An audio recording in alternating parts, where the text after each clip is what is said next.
fruto do vosso ventre, Jesus. Santa Maria, Mãe de Deus, rogai por nós, pecadores, agora e na hora de nossa morte. Amém. Rogai por nós, ó Santa Mãe de Deus, para que sejamos dignos das promessas de Cristo. Boa noite, meus irmãos. Podemos nos sentar. Em primeiro lugar, gostaria de dizer que é uma alegria estar com vocês nessa vigília. Eu vim a uma vigília aqui há muitos anos. Não sei nem dizer para vocês há quanto tempo, mas tem muito tempo, né? Que eu vim aqui uma vez e saí daqui com meu coração transformado. Então é uma alegria poder voltar, né? À vigília aqui na casa da minha amada amiga Santa Terezinha. E o Alan tinha me dado uma outra data, me pedido há um tempo atrás, mas eu tinha um curso e não pude vir, porque eu não estava em Friburgo, né? E quis Deus o dia de hoje, né? O dia em que essa paróquia recebe a cruz peregrina do nosso ano jubilar, né? Nós ouvimos os padres explicando muito bem, o Dom Luiz também, sobre a cruz peregrina, né? E que graça está aqui nesta noite, né? Em quantos lugares essa cruz passou e passará, né? Quantas mãos tocaram essa cruz e ali deixaram as suas desesperanças. Assim o Padre Marcos e o Dom Luiz nos ensinaram, né? Que ali estão sinais de desesperança de 11 dioceses, de 10 dioceses e de uma administração apostólica. E nós também temos a graça de ali colocar a nossa desesperança, para que Jesus, em sua cruz, morte e ressurreição, possa transformar cada uma dessas desesperanças em vida nova, né? E hoje nós vamos falar da pureza do nosso coração, né? E no momento de oração, nós vamos sempre nos lembrar da cruz de nosso Senhor, que é o local onde nós vamos depositar a nossa falta de pureza, as nossas necessidades, a nossa falta de esperança. Bom, eu vou usar, durante a minha explanação, várias vezes o Catecismo da Igreja Católica. Eu não vou ficar abrindo toda hora, porque eu peguei vários trechos, né? Deus me inspirou muito hoje a falar para vocês do nosso Catecismo. Eu trouxe para mostrar para aqueles que não conhecem, né? Esse deve ser o nosso livro de cabeceira, viu, meus irmãos? A Bíblia, né? E o Catecismo da Igreja Católica. Então, não vou pedir vocês para abrirem em momento nenhum, mas vou citar várias vezes, né? Bom, então, em primeiro lugar, eu quero me apresentar para aqueles que não me conhecem. Os que já me conhecem, peço desculpas de ouvir a minha apresentação toda de novo, né? Mas então, meu nome é Aline, eu sou Virgem consagrada da Ordem das Virgens. Eu sei que só de falar gera uma interrogação enorme, né? Nas mentes, eu vou explicar o que é isso, né? Essa é a minha vocação, é o local que o Senhor escolheu para que eu o amasse e o servisse. Sou celibatária desde 2020 e a Ordem das Virgens é uma ordem de celibatárias também. Hoje eu sou coordenadora diocesana da Pastoral Vocacional, então se de vez em quando eu puxar um pouquinho a sardinha para a área vocacional, não me levem a mal, porque faz parte da minha vida, né? Sou acólita, sou paroquiana da Catedral de São João Batista, mas o meu coração é da igreja, né? Hoje o Padre Ives brincava comigo dizendo que eu tenho dupla cidadania, né? Que eu tenho duas paróquias, porque eu não saio daqui, graças a Deus, né? Graças a Deus tenho muitos convites para estar aqui. Quarta-feira estarei aqui de novo, na caminhada. É uma alegria, né, estar aqui. Realmente considero aqui como minha segunda paróquia. Às vezes dá até vontade de ser a primeira, né, Helena? A Helena também tem dupla cidadania, vive na catedral e aqui, e assim a gente vai, né? Porque nós somos igreja. Bom, eu disse que ia explicar a minha vocação, né? Então, a Ordem das Virgens é a primeira vocação feminina da Igreja Católica. Ela surgiu na época dos apóstolos. Só que, apesar disso, quase ninguém conhece, né? Então, a Ordem das Virgens eram aquelas mulheres que optaram pela vida celibatária, de serem inteiramente do Senhor, que acompanhavam os apóstolos onde eles iam, viviam a serviço da Igreja, e moravam em suas casas. Depois disso, houve uma evolução na igreja e as mulheres começaram a viver em congregações. E aí que deu a origem às ordens religiosas que nós temos até hoje, né? Que são as religiosas, as freiras. E aí, por conta disso, por alguns anos, não se teve mais a Ordem das Virgens. Ficou um tempo esquecida. Mas depois de alguns anos, ela retornou da maneira que era no início, né? Então, assim como eu, existem mulheres em todo o Brasil e fora do Brasil que vivem dessa forma. Uma vida celibatária, uma escolha de ser inteiramente de nosso Senhor Jesus Cristo, uma vida esponsal com Ele, um matrimônio espiritual a serviço da igreja. Então, eu trabalho, sou fisioterapeuta, tenho a minha profissão, moro com a minha mãe, tenho uma vida leiga, assim como todos vocês. Mas junto de tudo isso, sou também consagrada, né? E é uma consagração diferente da consagração, por exemplo, que nós temos a Nossa Senhora de São Luís. É diferente. Eu faço parte da vida consagrada da igreja. E aí eu não vou falar mais, senão a gente vai ficar até o final falando só da minha vocação. Mas se alguém quiser saber um pouco mais, depois pode me perguntar, tá bom? Alan, você vai me avisando com relação ao tempo, tá? Senão eu fico falando. E aí, gente, eu vou pegar aqui as minhas anotações. Peço a vocês que não reparem se eu olhar bastante, é porque eu sou esquecida e eu não quero que nada se perca. Tudo aquilo que Deus tem para nós nessa noite precisa ser dito, né? Bom, então para começar, nós vamos abrir a nossa Bíblia no Evangelho de Mateus, capítulo 5, versículo 8. Mateus 5, 8. Aqui nós estamos num contexto do Sermão da Montanha, onde Jesus sobe a montanha e se senta no topo dessa montanha para ensinar aos apóstolos e à multidão que ali estava. Então é muito importante nós entendermos que hoje somos nós que estamos nessa posição. Somos nós, é a nós hoje que Jesus vem. Porque todas as vezes que lemos a palavra de Deus, é o próprio Senhor que fala conosco. Então, é a nós hoje que Jesus vem falar. Então, Jesus, ele se senta com aquelas pessoas numa postura de proximidade. Então, a primeira coisa que eu quero que vocês pensem, que Jesus, ele é próximo de nós. Muito próximo. Então, vamos ler o versículo 8. Bem-aventurados os puros de coração, porque verão a Deus. Vamos ler juntos novamente? Bem-aventurados os puros de coração, porque verão a Deus. Então, a gente vai agora, em primeiro lugar, esmiuçar cada uma das palavras desse versículo. Vamos olhar uma a uma atentamente. Vamos lá. Eu pesquisei a palavra bem-aventurado no dicionário, tá? E o que o dicionário nos diz? Uma pessoa bem-aventurada é uma pessoa bem-afortunada, é uma pessoa feliz. Aqui na tradução da Bíblia de Jerusalém não está escrito bem-aventurado, está escrito feliz. Felizes os puros de coração. O dicionário ainda nos diz, preste atenção, bem-aventurado é aquele que desfruta nesta vida ou após a morte terrena das bem-aventuranças divinas. É o dicionário que nos diz isso. Vou repetir. Aquele que desfruta nesta vida ou após a morte as bem-aventuranças divinas. Continuando, o que o Catecismo da Igreja Católica nos diz sobre o que é ser bem-aventurado? É responder ao desejo natural de felicidade.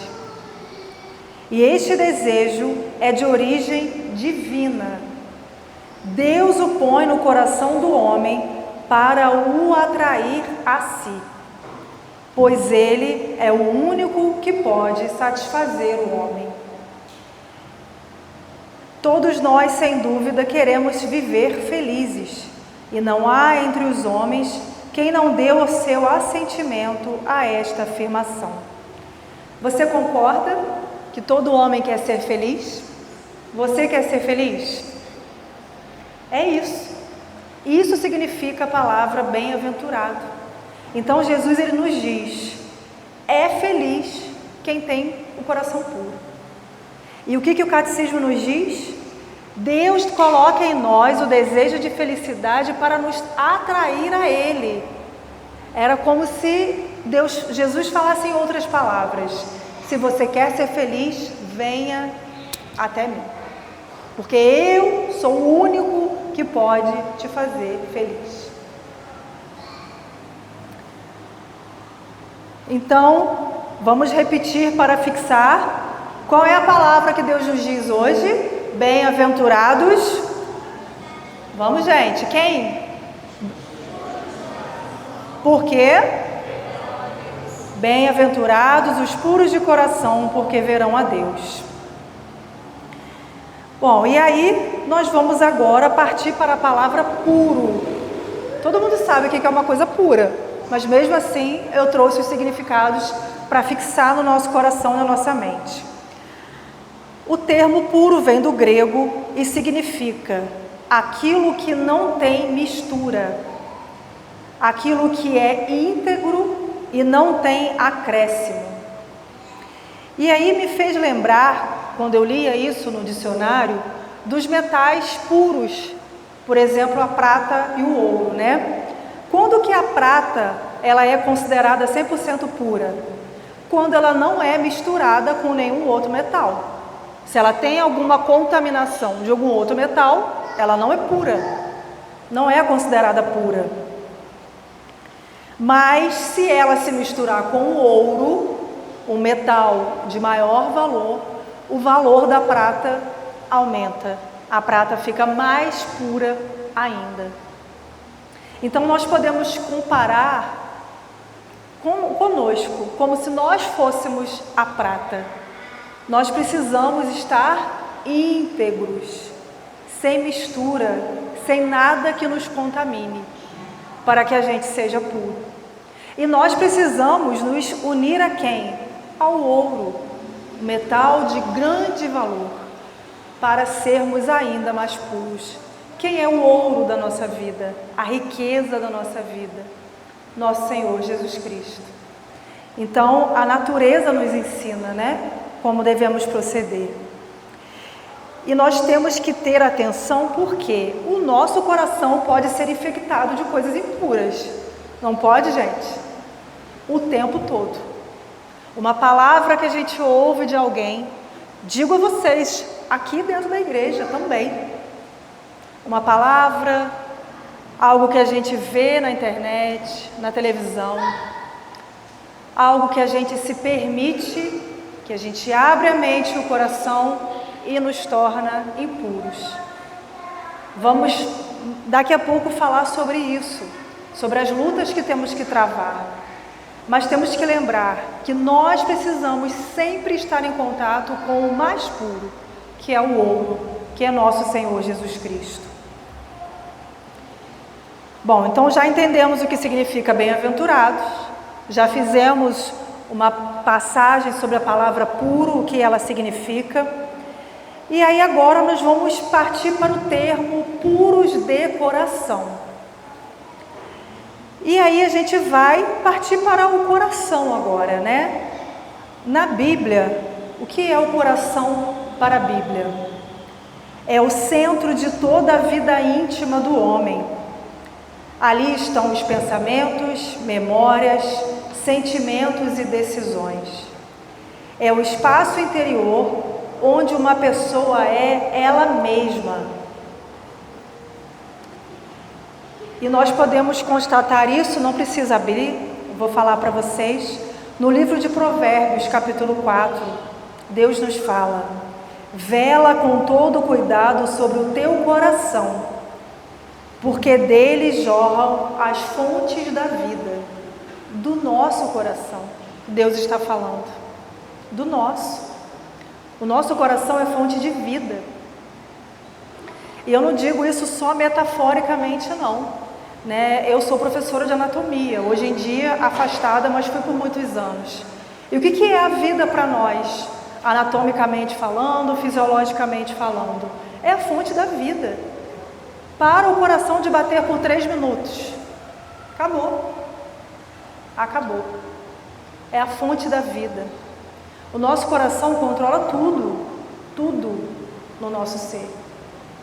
Do pontinha da cabeça ao dedinho do pé. Tudo. E não apenas o nosso corpo, mas a nossa alma, os nossos sentimentos, as nossas decisões. Tudo está no nosso coração. Por isso o Senhor fala, pureza de coração, porque ali está o centro de tudo. E é no coração, no nosso coração, que Deus habita. Tem até aquela música antiga que todo mundo conhece. Deus habita o meu coração, Deus habita no meu coração. É isso, é o local onde Deus habita, é o nosso lugar sagrado. E ainda, o que o Catecismo da Igreja Católica nos diz? A expressão puros de coração refere-se a quem entregou o coração e a inteligência às exigências da santidade de Deus. Ou seja, é puro de coração quem entregou o coração a Deus. Simples assim, gente. Simples assim. A pureza de coração é característica daqueles que vivem a intimidade com o Senhor. Não é qualquer relação com o Senhor. É relação íntima. Uma relação que a gente só pode ter sozinhos. Eu e Deus. Claro que a gente em comunidade, quando a gente reza, as pessoas que estão aqui na frente nos conduzam à oração, nos ajudam, a música nos ajuda. É claro que é muito importante estarmos em comunidade, mas tem um momento da nossa oração que somos nós e Deus. É um momento íntimo, é o nosso momento com o Senhor, no íntimo de nós. E o que Jesus promete aos puros de coração mesmo? Que eles vão ver o quê? A Deus. Vocês querem ver a Deus? Santa Teresa d'Ávila, quando era pequenininha, criança ainda, falava para os pais: eu quero ver a Deus. E olha quem foi Santa Teresa d'Ávila, inspiração de Santa Teresinha do Menino Jesus. O nome dela é por conta de Santa Teresa d'Ávila, mestra de oração para nós. Ela tinha inicialmente no coração o quê? O desejo de ver a Deus, de ver a Deus. Mas como assim ver a Deus? A gente pode se perguntar, né? Como assim? Mais uma vez o Catecismo vai nos falar. É uma visão, ver a Deus, uma visão beatífica. O que é isso? É uma dimensão futura, escatológica, uma visão de céu. De todas as bem-aventuranças, é a alegria do reino dos céus, para onde vamos, quando não mais estivermos nesta terra. E há também outra dimensão, há a dimensão do céu, mas também tem outra dimensão. Ver a Deus significa compreender os desígnios da providência naquilo que nos acontece agora. Reconhecer a sua presença nos sacramentos, ou seja, em todos os sacramentos. Daqui a pouco veremos o sacramento da Eucaristia. Ver a Deus. Ver a sua presença no irmão, especialmente nos pobres, nos que sofrem, e reconhecê-lo onde ele se manifesta. Nos mínimos detalhes, Deus se revela, se manifesta. E se tivermos um coração puro, nós veremos. Nós não deixaremos a graça passar, como nos ensina Santo Agostinho. porque nós seremos capazes de ver. Então percebemos que a noção de pureza implica num caminho, uma disponibilidade para querer ser puro. Pergunto para vocês, você quer ser puro? Sim ou não? Pergunta para a pessoa que está do seu lado, você quer ser puro? Você quer ser feliz? Pergunta aí. Pergunta também, você quer ver a Deus? Eu espero que a resposta tenha sido sim, né? Para as 3 perguntas. Então, nós temos um caminho para a pureza. Temos um caminho. Nós vamos trilhar esse caminho agora, a parte prática. Tá bom, gente? O primeiro passo que nós temos que ter é olhar para o nosso coração. Não é para o coração do outro, não. Para o nosso. O nosso lugar de intimidade com Deus é um olhar voltado para dentro. E como que a gente faz isso? No momento de oração, de exame de consciência, de ter a coragem de se conhecer. Quem sou eu? Como que eu estou? Como eu estou vivendo? Como está o meu coração? Ter a coragem de olhar para dentro de si mesmo. Santo Agostinho nos diz: Deus é mais íntimo de mim do que eu mesmo.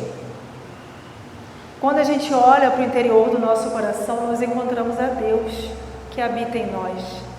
E Ele nos conhece mais do que nós mesmos. Muito mais. O padre Tiago Robadei foi nosso pároco na catedral por um breve período de tempo, mas foi um tempo muito fecundo, foi na pandemia. Eu me lembro uma vez que eu fui me confessar com ele e não sei porquê, a sala da sacristia, onde os padres atendem a nossa confissão às vezes, estava com pouca luz, não tinha muita luz. E lá na entrada tinha um castiçal com a vela acesa. Também não sei porquê, porque não costuma ter isso, né? Mas esse dia tinha. E eu falo para ele que até hoje eu repito essa história na minha confissão, porque me marcou. Isso tem muitos anos, né? E aí lá, naquele distante da vela, o padre Tiago falou: Aline, olha para sua mão. E me perguntou: você consegue ver as linhas? Eu falei: não, padre, está escuro aqui, não dá para ver direito. Ele me fez levantar, me levou lá perto da vela e falou: e agora? Botou lá pertinho. Você consegue ver? Eu falei: agora sim. Ele disse: é isso. Quando a gente se põe diante da luz de Deus, a gente se enxerga, a gente se conhece, a gente vê quem a gente é. E a gente só pode se dar se a gente se tem. Então, diante de Jesus sacramentado, aqui exposto no altar para nós, ou no sacrário, escondido mais presente, ter a coragem de se conhecer. Falar: Jesus, me revele para mim mesmo quem eu sou. Quem eu sou? O que está errado em mim? O que está impuro em mim? Olhar para dentro de si.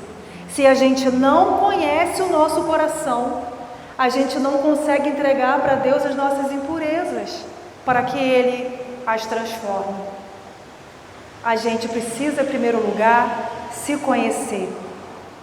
E tem que ter coragem para isso, porque a gente não vai se deparar só com coisas bonitas. Quem dera. Não somos santos ainda. O objetivo é esse. A gente vai se deparar com as nossas impurezas, com as nossas mazelas, com coisas feias. Mas a gente tem que ter a coragem. E tudo isso a gente vai entregar para que a nossa prata seja pura, 100% pura. O nosso pior inimigo está muitas vezes escondido dentro do nosso coração. E é um inimigo que faz mal para a gente. E a gente está convivendo com ele por quê? Vamos tirar o inimigo dali, né? Vamos tirar. Segundo passo para o nosso caminho rumo à pureza é a pobreza de coração. Como assim pobreza de coração? Para entender, vamos voltar lá no versículo 3. Mateus 5, versículo 3. Bem-aventurados os pobres de espírito, porque deles é o reino dos céus. Vamos repetir juntos, bem forte. Bem-aventurados os pobres de espírito. Jesus começa as bem-aventuranças falando exatamente isso. É a primeira bem-aventurança. Então, como viver todas as outras se não vivemos a primeira? Como ter um coração puro se eu não tenho um coração pobre? Não dá. Impossível.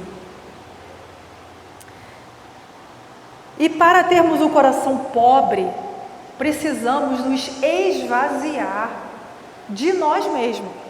Nós já conhecemos o nosso coração, já vimos como ele é, e a gente tem que retirar dele aquilo que não era para estar ali, não. Inveja, maledicência, orgulho, os pecados contra a carne, e assim vai. Esvaziar, tirar de nós. Eu posso encher esse copo até a boca se ele já está cheio? Não dá. Se já está cheio, como que eu vou encher? Como que Jesus vai preencher o nosso coração se o nosso coração está cheio? Cabe, tem espaço ali para Deus agir?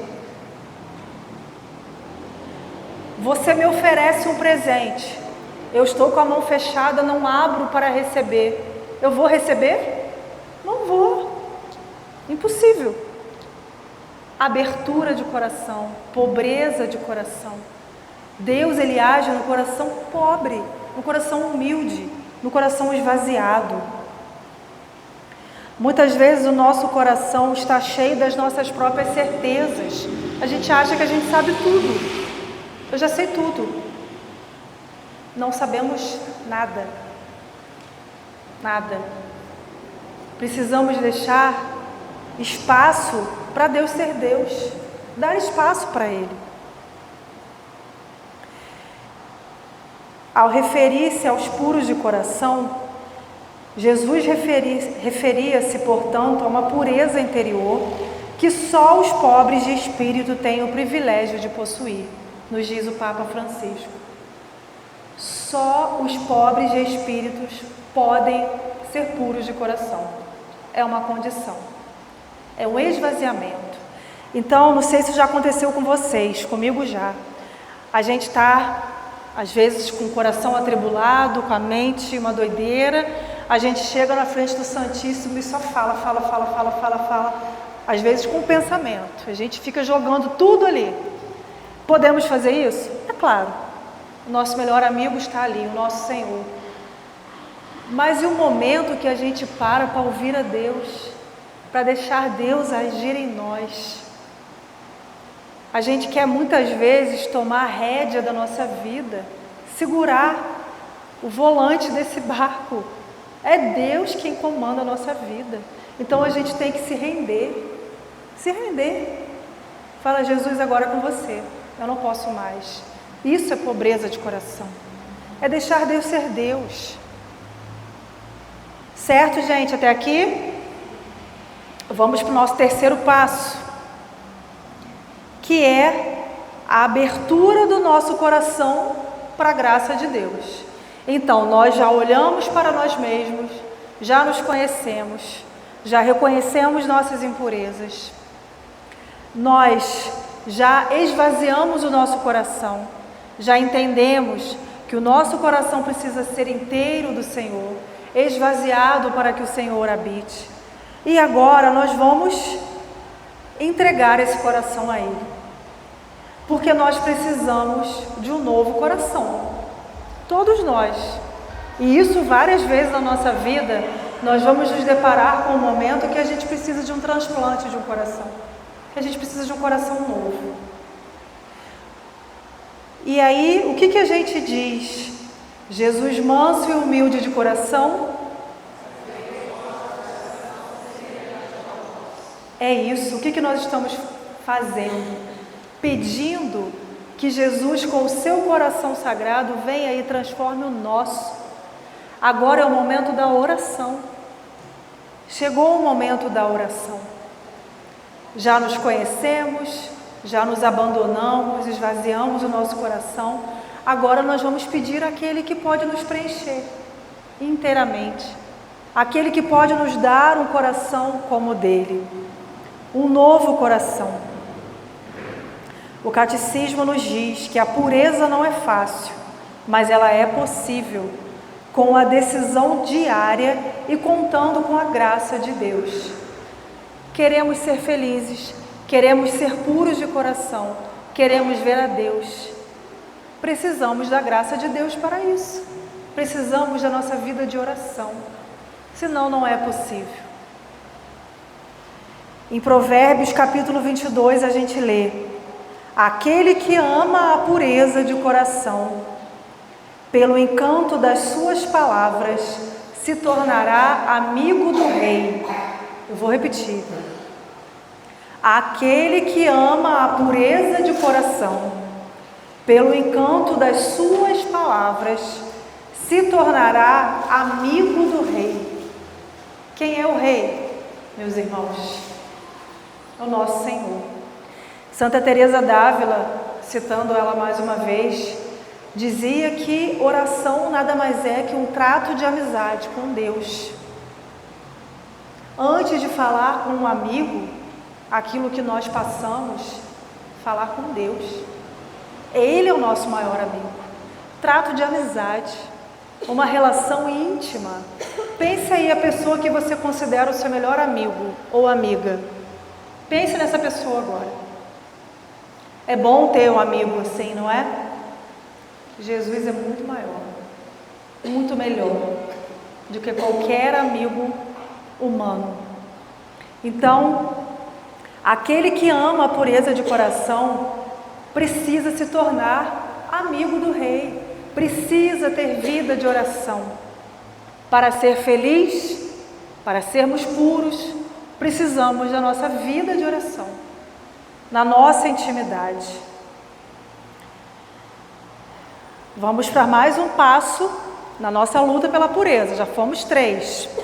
O quarto passo é a nossa vigilância e a nossa luta. A pureza de coração, nos diz o catecismo, é alcançada com a graça de Deus, através da oração, e com a luta contra a concupiscência. Como assim? Meus irmãos, nós temos as nossas concupiscências. Temos que lutar, gente, bravamente.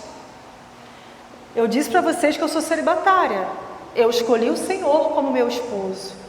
Eu posso ficar olhando para outros homens que passam por aí, vendo coisas na internet que não me convém, séries e filmes que não me convém? Eu posso fazer isso? Vai dar certo? Claro que não. Eu decidi ser inteira do Senhor. Inteira é inteira. Todos os meus sentidos, todo o meu ser. Um esposo, uma esposa que olha para outras mulheres, outros homens na rua, na TV, na internet, vai dar certo esse matrimônio, gente? Não vai. Em algum momento vai dar algum problema. Agora, temos que entender, é a concupiscência. Infelizmente, é uma tendência humana, é natural. Temos que lutar. Temos que lutar. Essa semana eu vi um vídeo do Frei Gilson, que eu achei muito engraçada a maneira que ele falou, né? Que uma mulher da paróquia, né, dele, onde ele convivia, começou a mandar mensagens para ele. E ele bloqueou. E aí ele fala engraçado. E aí ele falou, bloqueei mesmo. Por quê? Eu tenho que lutar. Jesus não falou, vai lá para ver se você é forte. Não, não é. Nós não somos fortes. Temos que lutar contra todas as nossas concupiscências. Então, a luta maior que nós temos que travar é contra os nossos enganos interiores que os pecados geram em nós. Eu dei um exemplo dos olhos, mas são várias lutas que nós temos que travar para buscarmos a nossa pureza. E aí nós vamos para mais um passo, que é o nosso irmão. O Papa Francisco nos diz, num texto que ele fez para os jovens da JMJ da Cracóvia: descobrireis que se pode ver a Deus também no rosto dos irmãos, especialmente os mais esquecidos, os pobres, os famintos, os sedentos, os doentes, os presos. E aí ele pergunta para os jovens: já alguma vez tivestes a experiência disto? O que o Papa quis dizer? Você precisa dessa experiência. Você quer ver a Deus? Deus está ali, no rosto do irmão. Olha para a pessoa que está do seu lado. Olha bem para a pessoa que está do seu lado. Se não tem ninguém do seu lado, olha para trás. Olha para frente. Deus está aí. Você está vendo Deus no rosto do seu irmão. Um coração puro é necessariamente um coração despojado, que sabe abaixar-se e partilhar a sua vida com os mais necessitados. Estamos no tempo da Quaresma. Vivemos a esmola, o jejum e a oração, a caridade. Muitas vezes essa esmola vai ser algo físico, material, que sabemos que o nosso irmão precisa, mas muitas vezes vai ser a nossa atenção, o nosso olhar, o parar para ouvir, aqui no meio da nossa correria, da nossa vida agitada. Parar. Queremos ver a Deus, Deus está ali. Muita atenção. E o último passo é o sacramento da reconciliação. Porque todo esse caminho que nós trilhamos até agora nos fez ter material para a nossa confissão. E nós vamos buscar a misericórdia de Deus através dos sacramentos. E ali também veremos a Deus, no sacramento da reconciliação. E assim, trilhando esse caminho, nós teremos o coração purificado por nosso Senhor, porque nós vamos nos colocar em suas mãos para que Ele nos purifique. E assim seremos felizes, que é o que nós queremos. Um coração que bate em uníssono com o coração de Jesus. Um coração puro, transformado. Uma vida linear e não mais uma vida torta. E assim, com o coração purificado, transformado, nós o veremos. E como eu disse antes, a graça vai passar. A graça hoje está passando aqui. Nós não podemos deixar a graça passar. Tudo isso que Deus colocou no nosso coração nessa noite, digo nosso porque quem está falando aqui é o primeiro a ouvir. Precisamos colocar em prática nessa Quaresma. Em primeiro lugar, o desejo de ver a Deus e o entendimento que para isso precisamos ser puros de coração e assim seremos felizes. Bom, e agora eu termino aquilo que eu tinha para trazer para vocês, mas não acaba aqui, né, Alan? Nós vamos colocar tudo isso em prática na nossa oração e na nossa adoração. Amém?